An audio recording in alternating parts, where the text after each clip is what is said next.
PSC Malayalam ചാനലിലേക്ക് എല്ലാവർക്കും സ്വാഗതം. ഇന്ന് നമ്മൾ ചർച്ച ചെയ്യുന്നത് നവംബർ 15 പുറത്തിറങ്ങിയ തൊഴിൽ വാർത്തയിലെ പോയിന്റുകളാണ്. പുതിയ SCERT ചാപ്റ്ററുകൾ ബേസ് ചെയ്തിട്ടുള്ള പോയിന്റുകളാണ് കേട്ടോ. ഇന്നത്തെ ടോപ്പിക്ക് നമ്മൾ ITയെ സംബന്ധിച്ചുള്ള പോയിന്റുകളാണ് ഉൾപ്പെടുത്തുന്നത്. അപ്പോൾ നമുക്ക് പോയിന്റുകളിലേക്ക് കിടക്കാം. കമ്പ്യൂട്ടർ ഉപകരണങ്ങൾക്ക് പരസ്പരം വിവരങ്ങൾ വിനിമയം നടത്താനും നിർദ്ദേശങ്ങൾ കൈമാറാനും ഡാറ്റയും ഉപകരണങ്ങളും പരസ്പരം പങ്കിടാനും സാധിക്കുന്നത് ഏത് സംവിധാനത്തിലൂടെയാണ്? കമ്പ്യൂട്ടർ ശൃംഖലയിലൂടെ. കമ്പ്യൂട്ടർ ഉപകരണങ്ങൾക്ക് പരസ്പരം വിവരങ്ങൾ വിനിമയം നടത്താനും നിർദ്ദേശങ്ങൾ കൈമാറാനും ഡാറ്റയും ഉപകരണങ്ങളും പരസ്പരം പങ്കിടാനും സാധിക്കുന്നത് ഏത് സംവിധാനത്തിലൂടെയാണ്? കമ്പ്യൂട്ടർ ശൃംഖലയിലൂടെ. കമ്പ്യൂട്ടർ ശൃംഖലകൾക്ക് രൂപം നൽകാൻ ഉപയോഗിക്കുന്ന സംവിധാനങ്ങൾ ഏതെല്ലാം? കേബിളുകൾ, ടെലിഫോൺ ലൈനുകൾ, റേഡിയോ തരംഗങ്ങൾ, ഉപഗ്രഹങ്ങൾ എന്നിവ. കമ്പ്യൂട്ടർ ശൃംഖലകൾക്ക് രൂപം നൽകാൻ ഉപയോഗിക്കുന്ന സംവിധാനങ്ങൾ ഏതെല്ലാം? കേബിളുകൾ, ടെലിഫോൺ ലൈനുകൾ, റേഡിയോ തരംഗങ്ങൾ, ഉപഗ്രഹങ്ങൾ എന്നിവ. കമ്പ്യൂട്ടർ ശൃംഖലയ്ക്ക് ഉത്തമോദാഹരണമായി ചൂണ്ടിക്കാട്ടാവുന്നത് ഏതാണ്? ഇൻ്റർനെറ്റ് കേട്ടോ. കമ്പ്യൂട്ടർ ശൃംഖലയ്ക്ക് ഉത്തമോദാഹരണമായി ചൂണ്ടിക്കാട്ടാവുന്നത് ഏത്? ഇൻ്റർനെറ്റ്. പരസ്പരം ബന്ധിപ്പിച്ചിട്ടില്ലാത്ത കമ്പ്യൂട്ടറുകൾ ഉപയോഗിക്കുന്നതിനേക്കാൾ പരസ്പരം ബന്ധിപ്പിച്ചുള്ള കമ്പ്യൂട്ടറുകൾ ഉപയോഗിക്കുന്നതിൻ്റെ മേന്മകൾ എന്തെല്ലാം? വിഭവം പങ്കുവയ്ക്കൽ, വിലപ്രകടന അനുപാതം, വിവരവിനിമയം, വിശ്വാസ്യത, വിപുലീകരണത്തിനുള്ള സാധ്യത. പരസ്പരം ബന്ധിപ്പിച്ചിട്ടില്ലാത്ത കമ്പ്യൂട്ടറുകൾ ഉപയോഗിക്കുന്നതിനേക്കാൾ പരസ്പരം ബന്ധിപ്പിച്ചിട്ടുള്ള കമ്പ്യൂട്ടറുകൾ ഉപയോഗിക്കുന്നതിൻ്റെ മേന്മകൾ എന്തെല്ലാം? വിഭവം പങ്കുവയ്ക്കൽ, വിലപ്രകടന അനുപാതം, വിവരവിനിമയം, വിശ്വാസ്യത, വിപുലീകരണത്തിനുള്ള സാധ്യത. കമ്പ്യൂട്ടർ ശൃംഖലയിൽ ലഭ്യമായ ഹാർഡ്വെയറും സോഫ്റ്റ്വെയറും പങ്കിടുന്നത് എങ്ങനെ അറിയപ്പെടുന്നു? വിഭവങ്ങളുടെ പങ്കുവയ്ക്കൽ. കമ്പ്യൂട്ടർ ശൃംഖലയിൽ ലഭ്യമായ ഹാർഡ്വെയറും സോഫ്റ്റ്വെയറും പങ്കിടുന്നത് എങ്ങനെ അറിയപ്പെടുന്നു? വിഭവങ്ങളുടെ പങ്കുവയ്ക്കൽ. നിശ്ചിത സമയത്ത് നിശ്ചിത മാധ്യമത്തിലൂടെ അയക്കാവുന്ന ഡാറ്റയുടെ അളവ് എങ്ങനെ അറിയപ്പെടുന്നു? ബാൻഡ്വിഡ്ത്ത്. നിശ്ചിത സമയത്ത് നിശ്ചിത മാധ്യമങ്ങളിലൂടെ അയക്കാവുന്ന ഡാറ്റയുടെ അളവ് എങ്ങനെ അറിയപ്പെടുന്നു? ബാൻഡ്വിഡ്ത്ത്. ഒരു ശൃംഖലയിൽ കമ്പ്യൂട്ടറുകൾക്കിടയിൽ പരമാവധി കൈമാറ്റം ചെയ്യാവുന്ന ഡാറ്റയുടെ അളവെന്ത്? ബാൻഡ്വിഡ്ത്ത്. ഒരു ശൃംഖലയിൽ കമ്പ്യൂട്ടറുകൾക്കിടയിൽ പരമാവധി കൈമാറ്റം ചെയ്യാനുള്ള ഡാറ്റയുടെ അളവെന്ത്? ബാൻഡ്വിഡ്ത്ത്. ബാൻഡ്വിഡ്ത്തിലെ ഡിജിറ്റൽ സമ്പ്രദായത്തിൽ അളക്കുന്നതെങ്ങനെ? ബീറ്റ്സ് പെർ സെക്കൻഡ്സ്, BPS ആണ് കേട്ടോ അതിൻ്റെ ഷോർട്ട് ഫോം. ബാൻഡ്വിഡ്ത്തിനെ ഡിജിറ്റൽ സമ്പ്രദായത്തിൽ അളക്കുന്നതെങ്ങനെ? ബീറ്റ്സ് പെർ സെക്കൻഡ്സ്, BPS ആണ് അതിൻ്റെ ഷോർട്ട് ഫോം. ബാൻഡ്വിഡ്ത്ത് കൂടുമ്പോൾ ഡാറ്റയുടെ സഞ്ചാരം ഏത് രീതിയിലാകുന്നു? ഡാറ്റ വേഗത്തിൽ സഞ്ചരിക്കുന്നു കേട്ടോ. ബാൻഡ്വിഡ്ത്ത് കൂടുമ്പോൾ ഡാറ്റയുടെ സഞ്ചാരം ഏത് രീതിയിലാകുന്നു? ഡാറ്റ വേഗത്തിൽ സഞ്ചരിക്കുന്നു. കേബിൾ മോഡം വഴിയുള്ള ഇൻ്റർനെറ്റ് കണക്ഷൻ നൽകുന്ന ബാൻഡ്വിഡ്ത്ത് എന്ത്? 25 Mbps. കേബിൾ മോഡം വഴിയുള്ള ഇൻ്റർനെറ്റ് കണക്ഷൻ നൽകുന്ന ബാൻഡ്വിഡ്ത്ത് എന്ത്? 25 Mbps. ഇതിൻ്റെ താഴെ ചെറിയൊരു ബോക്സിൽ ബ്ലൂടൂത്ത്. എന്താണ് ബ്ലൂടൂത്ത്? ഹ്രസ്വദൂര വിവരവിനിമയത്തിനുള്ള ഉപകരണങ്ങളിൽ ഏകദേശം 10 മീറ്റർ വരെ കേട്ടോ ബ്ലൂടൂത്ത് ഉപയോഗിക്കുന്നു. റേഡിയോ തരംഗങ്ങളാണ് ബ്ലൂടൂത്ത് സംവിധാനത്തിൽ ഉപയോഗിക്കുന്നത്. അപ്പോൾ ഹ്രസ്വദൂര വിവരവിനിമയത്തിനുള്ള ഉപകരണങ്ങളിൽ അതായത് ഏകദേശം 10 മീറ്റർ വരെ ബ്ലൂടൂത്ത് ഉപയോഗിക്കുന്നു. റേഡിയോ തരംഗങ്ങളാണ് ബ്ലൂടൂത്ത് സംവിധാനത്തിൽ ഉപയോഗിക്കുന്നത്. ബ്ലൂടൂത്തിലെ തരംഗങ്ങളുടെ ആവൃത്തി 2.402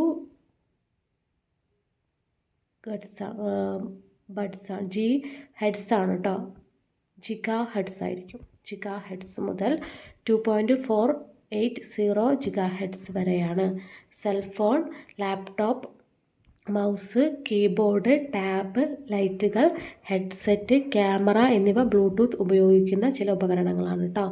അപ്പോൾ ബ്ലൂടൂത്തിലെ തരംഗങ്ങളുടെ ആവൃത്തി 2.402 GHz ആയിരിക്കും മുതൽ 2.480 GHz വരെയാണ്. Cellphone, laptop, mouse, keyboard, tab ലൈറ്റുകൾ, ഹെഡ്സെറ്റ്, ക്യാമറ എന്നിവ ബ്ലൂടൂത്ത് ഉപയോഗിക്കുന്ന ചില ഉപകരണങ്ങളാണ്. ബ്ലൂടൂത്തിൽ വിവരവിനിമയത്തിന് നേർരേഖയിൽ പ്രസരണ ഉപകരണങ്ങൾ സ്ഥാപിക്കേണ്ടതില്ല. ബ്ലൂടൂത്ത് ഉപയോഗിച്ച് ഒരേ സമയം 8 ഉപകരണങ്ങളെ വരെ ബന്ധിപ്പിക്കാം. വേഗം കുറഞ്ഞ വിനിമയ മാർഗമാണിത് കേട്ടോ. അതായത് ബ്ലൂടൂത്തിൽ വിവരവിനിമയത്തിന് നേർരേഖയിൽ പ്രസരണ ഉപകരണങ്ങൾ സ്ഥാപിക്കേണ്ടതില്ല. ബ്ലൂടൂത്ത് ഉപയോഗിച്ച് ഒരേ സമയം 8 ഉപകരണങ്ങളെ വരെ ബന്ധിപ്പിക്കാം. വേഗം കുറഞ്ഞ വിനിമയ മാർഗമാണിത്. അതായത് 1 Mbps വരെ കേട്ടോ. അത്രയും കുറഞ്ഞ വിനിമയ മാർഗമാണിത് എന്നാണ് പറയുന്നത്. നെക്സ്റ്റ്, ഡാറ്റ സിഗ്നലിൻ്റെ ഗുണനിലവാരം കുറയ്ക്കുന്നതോ സിഗ്നലുകളുടെയോ ഡാറ്റയുടെയോ നീക്കത്തെ തടസ്സപ്പെടുത്തുന്നതോ ആയ അനഭിമതമായ തരംഗങ്ങളായവ നോയ്സ്. ഡാറ്റ സിഗ്നലിൻ്റെ ഗുണനിലവാരം കുറയ്ക്കുന്നതോ സിഗ്നലുകളുടെയോ ഡാറ്റയുടെയോ നീക്കത്തെ തടസ്സപ്പെടുത്തുന്നതോ ആയ അനഭിമതമായ തരംഗങ്ങളായവ നോയ്സ്. കമ്പ്യൂട്ടർ ശൃംഖലയിലേക്ക് നേരിട്ട് ബന്ധിപ്പിച്ചിട്ടുള്ള ഏത് ഉപകരണത്തെയും എങ്ങനെ വിളിക്കുന്നു? നോഡ് ട്ടോ. അപ്പോൾ കമ്പ്യൂട്ടർ ശൃംഖലയിലേക്ക് നേരിട്ട് ബന്ധിപ്പിച്ചിട്ടുള്ള ഏത് ഉപകരണത്തെയും, അതായത് കമ്പ്യൂട്ടർ, സ്കാനർ, പ്രിൻ്റർ തുടങ്ങിയ ഉപകരണങ്ങൾ എങ്ങനെ വിളിക്കുന്നു? നോഡ്. ഒരു സംപ്രേഷണ മാധ്യമത്തിലൂടെ 2 ഉപകരണങ്ങൾ തമ്മിൽ നടത്തുന്ന ഡിജിറ്റൽ വിവരങ്ങളുടെ കൈമാറ്റം ഏത്? ഡാറ്റയുടെ വിനിമയം, ഡാറ്റ കമ്മ്യൂണിക്കേഷൻ. ഒരു സംപ്രേഷണ മാധ്യമത്തിലൂടെ 2 ഉപകരണങ്ങൾ തമ്മിൽ നടത്തുന്ന ഡിജിറ്റൽ വിവരങ്ങളുടെ കൈമാറ്റം ഏത്? ഡാറ്റ വിനിമയം അഥവാ ഡാറ്റ കമ്മ്യൂണിക്കേഷൻ. പ്രേഷകനും സ്വീകർത്താവും സന്ദേശങ്ങൾ കൈമാറ്റം ചെയ്യുമ്പോൾ പാലിക്കേണ്ട നിയമങ്ങൾ ഏവ? പ്രോട്ടോക്കോളുകൾ. പ്രേഷകനും സ്വീകർത്താവും സന്ദേശങ്ങൾ കൈമാറ്റം ചെയ്യുമ്പോൾ പാലിക്കേണ്ട നിയമങ്ങൾ ഏവ? പ്രോട്ടോക്കോളുകൾ. ഒരു കമ്പ്യൂട്ടർ ശൃംഖലയിൽ ഡാറ്റ കൈമാറ്റം ചെയ്യാൻ ഉപയോഗിക്കുന്ന മാധ്യമത്തെ എങ്ങനെ വിളിക്കുന്നു? വിവരവിനിമയ പാത അഥവാ വിനിമയ മാധ്യമം. ഒരു കമ്പ്യൂട്ടർ ശൃംഖലയിൽ ഡാറ്റ കൈമാറ്റം ചെയ്യാൻ ഉപയോഗിക്കുന്ന മാധ്യമങ്ങളെ എങ്ങനെ വിളിക്കുന്നു? വിവരവിനിമയ പാത അഥവാ വിനിമയ മാധ്യമം. ഒരു കമ്പ്യൂട്ടർ ശൃംഖലയിൽ വിവരവിനിമയത്തിനായി ഉപയോഗിക്കുന്ന 2 തരം മാധ്യമങ്ങളേവ? Guided മാധ്യമവും unguided മാധ്യമവും. ഒരു കമ്പ്യൂട്ടർ ശൃംഖലയിൽ വിവരവിനിമയത്തിനായി ഉപയോഗിക്കുന്ന 2 തരം മാധ്യമങ്ങളേവ? ഗൈഡഡ് മാധ്യമങ്ങളും അൺഗൈഡഡ് മാധ്യമങ്ങളും. വിവരവിനിമയത്തിന് കേബിളുകൾ ഉപയോഗിക്കുന്ന മാധ്യമങ്ങൾ ഏവ? ഗൈഡഡ് മാധ്യമങ്ങൾ കേട്ടോ. അപ്പോൾ വിവരവിനിമയത്തിന് കേബിളുകൾ ഉപയോഗിക്കുന്ന മാധ്യമങ്ങളാണ് ഗൈഡഡ് മാധ്യമങ്ങൾ. വിവരവിനിമയത്തിന് അൺഗൈഡഡ് മാധ്യമങ്ങൾ ഉപയോഗിക്കുന്നത് എന്തെല്ലാം? റേഡിയോ തരംഗങ്ങൾ, മൈക്രോവേവ് തരംഗങ്ങൾ, ഇൻഫ്രാറെഡ് തരംഗങ്ങൾ. അപ്പോൾ അൺഗൈഡഡ് മാധ്യമങ്ങളിൽ വിവരവിനിമയത്തിന് ഉപയോഗിക്കുന്നത് ഏതൊക്കെയാണ്? റേഡിയോ തരംഗങ്ങൾ, മൈക്രോവേവ് തരംഗങ്ങൾ, ഇൻഫ്രാറെഡ് തരംഗങ്ങൾ. കമ്പ്യൂട്ടർ ശൃംഖലയിൽ ഡാറ്റ കൈമാറാൻ ഉപയോഗിക്കുന്ന ഗൈഡഡ് മാധ്യമങ്ങളേവ? Coaxial cable, twisted pair cable, optical fibre cable എന്നിവ. കമ്പ്യൂട്ടർ ശൃംഖലയിൽ ഡാറ്റ കൈമാറാൻ ഉപയോഗിക്കുന്ന ഗൈഡഡ് മാധ്യമങ്ങളേവ? Coaxial cable, twisted pair cable, optical fibre cable എന്നിവ. ചെറിയ കമ്പ്യൂട്ടർ ശൃംഖലയ്ക്ക് അനുയോജ്യവും ഏറ്റവും വ്യാപകമായി ഉപയോഗിക്കുന്നതുമായ ഏത് മാധ്യമത്തിനാണ് വ്യത്യസ്ത നിറങ്ങൾ കൊണ്ട് തിരിച്ചറിയാൻ കഴിയുന്ന 4 ജോഡി വയറുകളെ ഒരു കവചം കൊണ്ട് സംരക്ഷിച്ചുകൊണ്ടുള്ള രൂപകൽപ്പനയുള്ളത്? ട്വിസ്റ്റഡ് പെയർ കേബിൾ കേട്ടോ. ചെറിയ കമ്പ്യൂട്ടർ ശൃംഖലയ്ക്ക് അനുയോജ്യവും ഏറ്റവും വ്യാപകമായി ഉപയോഗിക്കുന്നതുമായ ഏത് മാധ്യമത്തിനാണ് വ്യത്യസ്ത നിറങ്ങൾ കൊണ്ട് തിരിച്ചറിയാൻ കഴിയുന്ന 4 ജോഡി വയറുകളെ ഒരു കവചം കൊണ്ട് സംരക്ഷിച്ചുകൊണ്ടുള്ള രൂപകൽപ്പനയുള്ളത്? Twisted pair cable. Ethernet cable എന്നും അറിയപ്പെടുന്നത് എന്താണ്? ട്വിസ്റ്റഡ് പെയർ കേബിളാണ് കേട്ടോ. അപ്പോൾ ഈഥർനെറ്റ് കേബിൾ എന്നും അറിയപ്പെടുന്നത് എന്താണ്? Twisted pair കേബിളാണ്. 2 തരത്തിലുള്ള ട്വിസ്റ്റഡ് പെയറുകൾ ഏതെല്ലാം? അൺഷീൽഡ് ട്വിസ്റ്റഡ് പെയറും ഷീൽഡ് ട്വിസ്റ്റഡ് പെയർ എന്നിവ. 2 തരത്തിലുള്ള ട്വിസ്റ്റഡ് പെയറുകൾ ഏതെല്ലാണ്? അൺഷീൽഡ് ട്വിസ്റ്റഡ് പെയറും ഷീൽഡ് ട്വിസ്റ്റഡ് പെയറും. വളരെ കുറഞ്ഞ ചെലവിൽ ചെറിയ ശൃംഖലകൾ നിർമ്മിക്കാൻ കഴിയുന്നതും 100 മീറ്റർ ദൂരം വരെ ഡാറ്റയെ വഹിച്ചുകൊണ്ടു പോകാൻ കഴിവും ഉള്ള കേബിളുകളേവ? Unshielded twisted pair. വളരെ കുറഞ്ഞ ചെലവിൽ ചെറിയ ശൃംഖലകൾ നിർമ്മിക്കാൻ കഴിയുന്നതും 100 മീറ്റർ ദൂരം വരെ ഡാറ്റയെ വഹിച്ചു കൊണ്ടുപോകാൻ കഴിവും ഉള്ള കേബിളുകളേവ? Unshielded twisted pair.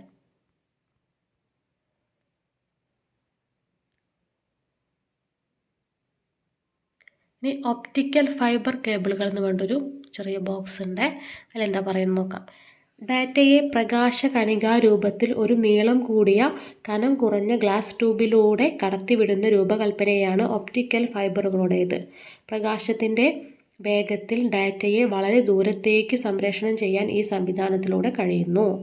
അതായത് ഡാറ്റയെ പ്രകാശകണികാ രൂപത്തിൽ ഒരു നീളം കൂടിയ കനം കുറഞ്ഞ ഗ്ലാസ് ട്യൂബിലൂടെ കടത്തിവിടുന്ന രൂപകൽപ്പനയാണ് ഒപ്റ്റിക്കൽ ഫൈബറുകളുടേത്. പ്രകാശത്തിൻ്റെ വേഗത്തിൽ ഡാറ്റയെ വളരെ ദൂരത്തേക്ക് സംപ്രേഷണം ചെയ്യാൻ ഈ സംവിധാനത്തിലൂടെ കഴിയുന്നു.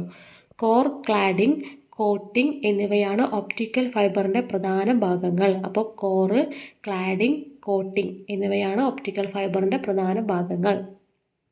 മധ്യഭാഗത്തുകൂടി പ്രകാശം കടന്നു പോകുന്ന കനം കുറഞ്ഞ ഗ്ലാസ് കുഴലാണ് കോർ കേട്ടോ. അതായത് മധ്യഭാഗത്ത് കൂടിയിട്ട് പ്രകാശം കടന്നു പോകുന്ന കനം കുറഞ്ഞ ഗ്ലാസ് കുഴലാണ് കോർ എന്നുള്ള ഭാഗം കൊണ്ട് ഉദ്ദേശിക്കുന്നത്. കോർ ഭാഗത്തെ പൊതിഞ്ഞ് പ്രകാശത്തെ കോറിനുള്ളിലേക്ക് തന്നെ പ്രതിഫലിപ്പിക്കുന്ന പുറം ഭാഗമാണ് ക്ലാഡിംഗ്. ഓക്കെ, അപ്പോൾ കോർ ഭാഗത്തെ പൊതിഞ്ഞിട്ട് പ്രകാശത്തെ കോറിനുള്ളിലേക്ക് തന്നെ പ്രതിഫലിപ്പിക്കുന്ന പുറം ഭാഗമാണ് ക്ലാഡിംഗ്. ഈർപ്പം, തകരാർ എന്നിവയിൽ നിന്ന് സംരക്ഷിക്കുന്നതിനുള്ള കേബിളിൻ്റെ പ്ലാസ്റ്റിക് കവചമാണ് കോട്ടിംഗ്. അപ്പോൾ ഈർപ്പം, തകരാർ എന്നിവയിൽ നിന്ന് സംരക്ഷിക്കുന്നതിനായുള്ള കേബിളിൻ്റെ പ്ലാസ്റ്റിക് കവചമാണ് കോട്ടിംഗ്. നൂറുകണക്കിനോ ആയിരക്കണക്കിനോ ആയ ഒപ്റ്റിക്കൽ ഫൈബർ കേബിളുകളെ പൊതിഞ്ഞിരിക്കുന്ന കവചമാണ് ജാക്കറ്റ് കേട്ടോ. അപ്പോൾ നൂറുകണക്കിനോ ആയിരക്കണക്കിനോ ആയ ഒപ്റ്റിക്കൽ ഫൈബർ കേബിളുകളെ പൊതിഞ്ഞിരിക്കുന്ന കവചമാണ് ജാക്കറ്റ്. അർദ്ധചാലക ഉപകരണങ്ങളായ ലൈറ്റ് എമിറ്റിംഗ് ഡയോഡുകൾ LED, ലേസർ ഡയോഡുകൾ എന്നിവ ഉപയോഗിച്ച് ഉത്ഭവസ്ഥാനത്ത് വെച്ച് ഒപ്റ്റിക്കൽ ട്രാൻസ്മിറ്റർ വൈദ്യുത തരംഗങ്ങളെ പ്രകാശ തരംഗങ്ങളാക്കി മാറ്റുന്നു, അതായത് മോഡുലേഷൻ. അർദ്ധചാലക ഉപകരണങ്ങളായ ഏതൊക്കെയാണ്? ലൈറ്റ് എമിറ്റിംഗ് ഡയോഡുകൾ LED, ലേസർ ഡയോഡുകൾ എന്നിവ ഉപയോഗിച്ച് ഉത്ഭവസ്ഥാനത്ത് വെച്ച് ഒപ്റ്റിക്കൽ ട്രാൻസ്മിറ്റർ വൈദ്യുത തരംഗങ്ങളെ പ്രകാശ തരംഗങ്ങളാക്കി മാറ്റും, അതായത് മോഡുലേഷൻ എന്ന പ്രക്രിയ കേട്ടോ.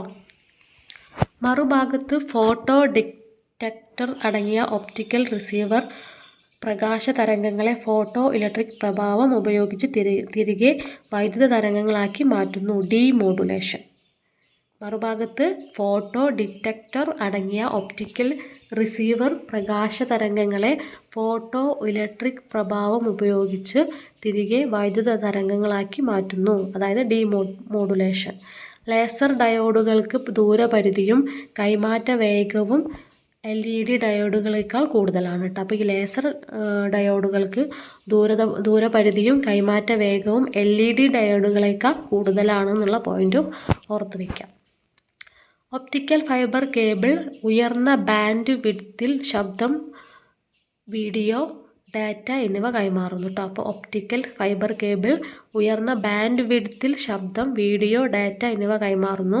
ഒറ്റയടിക്ക് ഡാറ്റയെ ദീർഘദൂരത്തേക്ക് എത്തിക്കുന്നു. ഡാറ്റ കൈമാറ്റം ചെയ്യാൻ പ്രകാശകണികകൾ ഉപയോഗിക്കുന്നതിനാൽ വൈദ്യുതകാന്തിക തരംഗങ്ങളുമായി കൂടിച്ചേരൽ നടക്കുന്നില്ല കേട്ടോ. അപ്പോൾ ഡാറ്റ കൈമാറ്റം ചെയ്യാൻ പ്രകാശകണികകൾ ഉപയോഗിക്കുന്നതിനാൽ വൈദ്യുതകാന്തിക തരംഗങ്ങളുമായിട്ട് കൂടിച്ചേരൽ അവിടെ നടക്കുന്നില്ല എന്നാണ് പറയുന്നത്. കമ്പ്യൂട്ടർ ശൃംഖലയ്ക്ക് ലഭ്യമായതിൽ വെച്ച് ഏറ്റവും ചെലവേറിയതും കാര്യക്ഷമത കൂടിയതുമായ മാധ്യമമാണിത്. കമ്പ്യൂട്ടർ ശൃംഖലയിൽ ലഭ്യമായതിൽ വെച്ച് ഏറ്റവും ചെലവേറിയതും കാര്യക്ഷമത കൂടിയതുമായ മാധ്യമമാണിത്. ഇതിൻ്റെ പരിപാലനവും സ്ഥാപിക്കലും സങ്കീർണവും പ്രയാസകരവുമാണ് കേട്ടോ. നെക്സ്റ്റ് പോയിന്റ്, നോയിസിനെതിരെ ശക്തമായ പ്രതിരോധ സംവിധാനമുള്ള കേബിളുകളേവ ഷീൽഡഡ് ട്വിസ്റ്റഡ് പെയർ. നോയിസിനെതിരെ ശക്തമായ പ്രതിരോധ സംവിധാനമുള്ള കേബിളുകളേവ shielded twisted pair. Unshield twisted pair, shield twisted pair കേബിളുകളെ കമ്പ്യൂട്ടറുമായി ബന്ധിപ്പിക്കാനുള്ള കണക്ടർ ഏതാണ്? RJ45 കേട്ടോ. അൺഷീൽഡ് ട്വിസ്റ്റഡ് പെയറിനെയും ഷീൽഡ് ട്വിസ്റ്റഡ് പെയർ കേബിളുകളെയും കമ്പ്യൂട്ടറുകളുമായി ബന്ധിപ്പിക്കാനുള്ള കണക്ടർ ഏതാണ്? RJ45. ദീർഘദൂരത്തേക്ക് ഏകദേശം 500 മീറ്റർ വരെ ഒറ്റയടിക്ക് ഡാറ്റ വഹിച്ചു കൊണ്ടുപോകാൻ കഴിയുന്നതും വളരെ ഉയർന്ന ബാൻഡ് വിഡ്ത്ത് ഉള്ളതുമായ കേബിളുകളേവ കൊയാസ്കിൻ കേബിൾ. ദീർഘദൂരത്തേക്ക് ഏകദേശം 500 മീറ്റർ വരെ ഒറ്റയടിക്ക് ഡാറ്റ വഹിച്ചു കൊണ്ടുപോകാൻ കഴിയുന്നതും വളരെ ഉയർന്ന ബാൻഡ് വിഡ്ത്തുള്ളതുമായ കേബിളുകളേവ കൊയാസ്കിൻ കേബിൾ. വയർലെസ് വിവരവിനിമയത്തിനായി കമ്പ്യൂട്ടർ ശൃംഖലയിൽ ഉപയോഗിക്കുന്നതെന്ന് വൈദ്യുതകാന്തിക തരംഗങ്ങൾ. വയർലെസ് വിവരവിനിമയത്തിനായിട്ട് കമ്പ്യൂട്ടർ ശൃംഖലയിൽ ഉപയോഗിക്കുന്നത് വൈദ്യുതകാന്തിക തരംഗങ്ങളാണ്. തരംഗദൈർഘ്യം കണക്കാക്കുന്നത് എന്തിലാണ്? ഹെർട്സിൽ കേട്ടോ. തരംഗദൈർഘ്യം കണക്കാക്കുന്നത് എന്തിലാണ്? ഹെർട്സ്. ഹ്രസ്വ ദീർഘദൂര സംപ്രേഷണത്തിന് ഉപയോഗിക്കുന്നതും 3 കിലോഹെർട്സ് മുതൽ 3 ജിഗാഹെർട്സ് വരെ ആവൃത്തിയുള്ളതുമായ തരംഗങ്ങളേവ? റേഡിയോ തരംഗങ്ങൾ. ഹ്രസ്വ ദീർഘദൂര സംപ്രേഷണത്തിന് ഉപയോഗിക്കുന്നതും 3 കിലോഹെർട്സ് മുതൽ 3 ജിഗാഹെർട്സ് വരെ ആവൃത്തിയുള്ളതുമായ തരംഗങ്ങളേവ? റേഡിയോ തരംഗങ്ങൾ. തരംഗങ്ങളെ വളരെ എളുപ്പത്തിൽ ഉൽപ്പാദിപ്പിക്കാം, അവയ്ക്ക് തടസ്സങ്ങളെ മറികടക്കാൻ കഴിവുമുണ്ട് എന്നതിനാൽ വിവരവിനിമയത്തിനായി എല്ലാ മേഖലയിലും ഉപയോഗിക്കുന്ന തരംഗങ്ങളേവ? റേഡിയോ തരംഗങ്ങൾ. തരംഗങ്ങളെ വളരെ എളുപ്പത്തിൽ ഉൽപ്പാദിപ്പിക്കാം, അവയ്ക്ക് തടസ്സങ്ങളെ മറികടക്കാൻ കഴിവുമുണ്ട് എന്നതിനാൽ വിവരവിനിമയത്തിനായി എല്ലാ മേഖലയിലും ഉപയോഗിക്കുന്ന തരംഗങ്ങളേവ? റേഡിയോ തരംഗങ്ങൾ. Cordless phone, AM, FM radio സംപ്രേഷണം, മൊബൈൽ ഫോൺ തുടങ്ങിയവയിൽ ഉപയോഗിക്കുന്ന തരംഗങ്ങളേവ? റേഡിയോ തരംഗങ്ങൾ. Cordless phone, MM, FM radio സംപ്രേഷണം, മൊബൈൽ ഫോൺ തുടങ്ങിയവയിൽ ഉപയോഗിക്കുന്ന തരംഗങ്ങളേവ? റേഡിയോ തരംഗങ്ങൾ. വിവരവിനിമയത്തിന് ഉപയോഗിക്കുന്നതും 300 മെഗാഹെർട്സ് മുതൽ 300 ജിഗാഹെർട്സ് വരെ ആവൃത്തിയുള്ളതുമായ തരംഗങ്ങളേവ? മൈക്രോ തരംഗങ്ങൾ. വിവരവിനിമയത്തിന് ഉപയോഗിക്കുന്നതും 300 മെഗാഹെർട്സ് മുതൽ 300 ജിഗാഹെർട്സ് വരെ ആവൃത്തിയുള്ളതുമായ തരംഗങ്ങളേവ? മൈക്രോ തരംഗങ്ങൾ. നേർരേഖയിൽ സഞ്ചരിക്കുന്നതും ഖരപദാർത്ഥങ്ങൾക്കുള്ളിലൂടെ കടന്നു പോകാത്തതുമായതിനാൽ വളരെ ഉയരം കൂടിയ ടവറുകൾ ഉണ്ടാക്കി അതിനു മുകളിൽ ആന്റിന ഉറപ്പിച്ച് ദീർഘദൂര പ്രസരണം സാധ്യമാക്കുന്നത് ഏതിനം തരംഗങ്ങളിലാണ്? മൈക്രോവേവ് തരംഗങ്ങൾ. നേർരേഖയിൽ സഞ്ചരിക്കുന്നതും ഖരപദാർത്ഥങ്ങൾക്കുള്ളിലൂടെ കടന്നു പോകാത്തതും ആയതിനാൽ വളരെ ഉയരം കൂടിയ ടവറുകളുണ്ടാക്കി അതിനു മുകളിൽ ആന്റിന ഉറപ്പിച്ച് ദീർഘദൂരം പ്രസരണം സാധ്യമാക്കുന്നത് ഏതിനം തരംഗങ്ങളിലാണ്? മൈക്രോവേവ് തരംഗങ്ങൾ. ദുഷ്കരമായ ഭൂപ്രദേശങ്ങളിൽ സുഗമമായ വിവരവിനിമയം സാധ്യമാക്കുന്ന തരംഗങ്ങളേവ? മൈക്രോവേവ് തരംഗങ്ങൾ. ദുഷ്കരമായ ഭൂപ്രദേശങ്ങളിൽ സുഗമമായ വിവരവിനിമയം സാധ്യമാക്കുന്ന തരംഗങ്ങളേവ? മൈക്രോവേവ് തരംഗങ്ങൾ. ഹ്രസ്വദൂര സംപ്രേഷണത്തിന് ഉപയോഗിക്കുന്നതും 300 ജിഗാഹെർട്സ് മുതൽ 400 ടിഗാഹെർട്സ് വരെ ആവൃത്തിയുള്ളതുമായ തരംഗങ്ങളേവ? ഇൻഫ്രാറെഡ് തരംഗങ്ങൾ. ഹ്രസ്വദൂര സംപ്രേഷണത്തിന് ഉപയോഗിക്കുന്നതും 300 ജിഗാഹെർട്സ് മുതൽ 400 ടിഗാഹെർട്സ് വരെ ആവൃത്തിയുള്ളതുമായ തരംഗങ്ങളേവ? ഇൻഫ്രാറെഡ് തരംഗങ്ങൾ. ആപ്ലിക്കേഷനുകളെ നിയന്ത്രിക്കാനും വിലയിരുത്താനും കൂടാതെ വിവിധ തരത്തിലെ വയർലെസ് വിവരവിനിമയത്തിനും ഉപയോഗിക്കുന്ന തരംഗങ്ങളേവ? ഇൻഫ്രാറെഡ് തരംഗങ്ങൾ. ആപ്ലിക്കേഷനുകളെ നിയന്ത്രിക്കാനും വിലയിരുത്താനും കൂടാതെ വിവിധ തരത്തിലെ വയർലെസ് വിവരവിനിമയത്തിനും ഉപയോഗിക്കുന്ന തരംഗങ്ങളേവ? ഇൻഫ്രാറെഡ് തരംഗങ്ങൾ. വിവിധ ഗാർഹിക വിനോദ ഉപകരണങ്ങളിലെ റിമോട്ടുകൾ, കോർഡ്ലെസ് മൗസ്, അനധികൃതമായി കടന്നുകയറുന്നത് ശ്രദ്ധയിൽപ്പെടുത്തുന്ന ഉപകരണങ്ങൾ തുടങ്ങിയവയിൽ ഉപയോഗിക്കുന്ന തരംഗങ്ങളേവ? ഇൻഫ്രാറെഡ് തരംഗങ്ങൾ. വിവിധ ഗാർഹിക വിനോദ ഉപകരണങ്ങളിലെ റിമോട്ടുകൾ, കോർഡ്ലെസ് മൗസ്, അനധികൃതമായി കടന്നുകയറുന്നത് ശ്രദ്ധയിൽപ്പെടുത്തുന്ന ഉപകരണങ്ങൾ തുടങ്ങിയവയിൽ ഉപയോഗിക്കുന്ന തരംഗങ്ങളേവ? ഇൻഫ്രാറെഡ് തരംഗങ്ങൾ. റേഡിയോ തരംഗങ്ങൾ ഉപയോഗിച്ചുള്ള വയർ രഹിത വിനിമയ സംവിധാനത്തിന് ഉദാഹരണങ്ങളേവ? ബ്ലൂടൂത്ത്, വൈഫൈ, വൈമാക്സ് ഉപഗ്രഹ സംപ്രേഷണം. റേഡിയോ തരംഗങ്ങൾ ഉപയോഗിച്ചുള്ള വയർ രഹിത വിനിമയ സംവിധാനത്തിന് ഉദാഹരണങ്ങളേവ? ബ്ലൂടൂത്ത്, വൈഫൈ, വൈമാക്സ് ഉപഗ്രഹ സംപ്രേഷണം. അപ്പോൾ ഇത്രയും പോയിന്റുകളാണ് ഇന്നത്തെ വീഡിയോയിൽ നമ്മൾ ഉൾപ്പെടുത്തിയിട്ടുള്ളത്. അപ്പോൾ നിങ്ങൾക്ക് വീഡിയോ ഇഷ്ടപ്പെട്ടാൽ ലൈക്ക് ചെയ്യുക, ഷെയർ ചെയ്യുക, സബ്സ്ക്രൈബ് ചെയ്യുക. താങ്ക്